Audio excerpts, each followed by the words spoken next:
Hi, everyone. I'm Lori MacVittie, Distinguished Engineer and Chief Evangelist at F5. And to talk with me about some insights from our State of Application Strategy report is Cindy Borovick. Cindy, can you introduce yourself?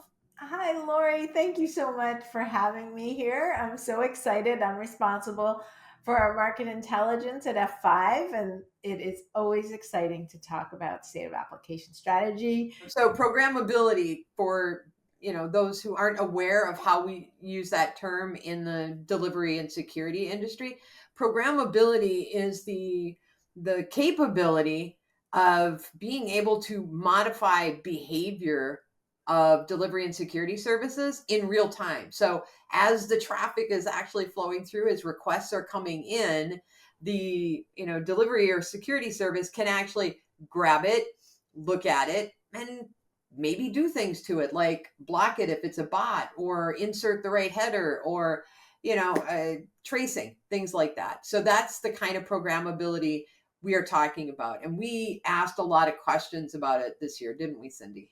We did, and so it's important to understand that, like, when folks create when there's a product, it's still a product or a solution, it's delivered to your door. But there are, particularly from a security perspective, there are attacks that were unknown a couple of years ago. And what we found, the number one answer from the respondents in our state of application strategy report was that programmability was very important to mitigating zero-day attacks. So it's a way to immediately respond, and protect your apps, your APIs, your infrastructure, at the point where it's not actually hitting your IT.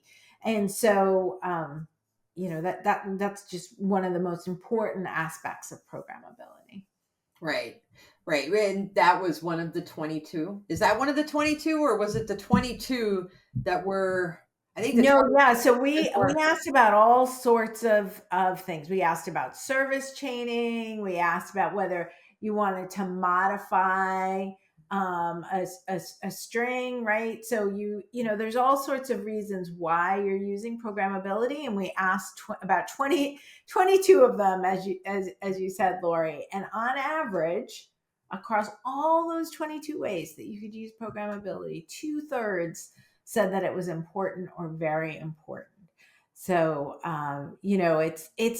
things like protocol translations, inspecting your traffic in real time, for malicious code. Maybe there's some sort of like custom business logic you need to do. Maybe your business leader has decided to do something special, and they want to make sure that traffic is routed in the right way. So that just the fact that so many folks are using programmability, and for such a wide variety of activities, lets us know how important it is to customize your application security and delivery for your own business purposes.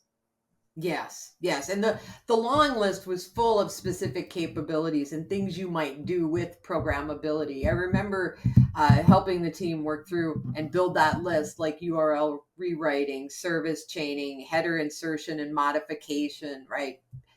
You know, there's a ton. Very important, but and above that is the 0-day mitigation. Why they want to use it for 0-day mitigation, for bespoke application modification, right? Which also happens to be one of our application delivery top 10 items is, right, bespoke applications. Sometimes they need a header, they need something changed, they need something special. And that's where that programmability of application delivery is so important. And, the respondent said it was. One of the exciting things we asked about is what kind of language folks would like to use for programmability, because of course you have to have some sort of language, and there are a lot of choices out there. We gave them a lengthy list, and the results might be surprising. I mean, on the one hand, Python is in the top, but so is Java. So to see Java so high on this list is incredible to me, because that's not typically a language we associate with programmability of the data plane in a network infrastructure. So it's very exciting. I'm not going to tell you which one came out on top, so you'll read the report to find out. But one of those two is number one. So supporting programmability is one of the key characteristics of ADC 3, right, that we need to be able to provide. So knowing that people want to either use Java, which I don't know that most services today support, and Python, and then this lengthy list, including bring your own, that really impacts, right, how you're going to deliver that in the future. So programmability, very important to ADC 3. It's very important to the market and how they respond to security and delivery needs. And it's, as you can tell, one of my favorite topics. I really, really, really love this particular part of the research this year. So, run on over, get the report, and read through it for yourself and see exactly what we found out and how many different ways you can use programmability.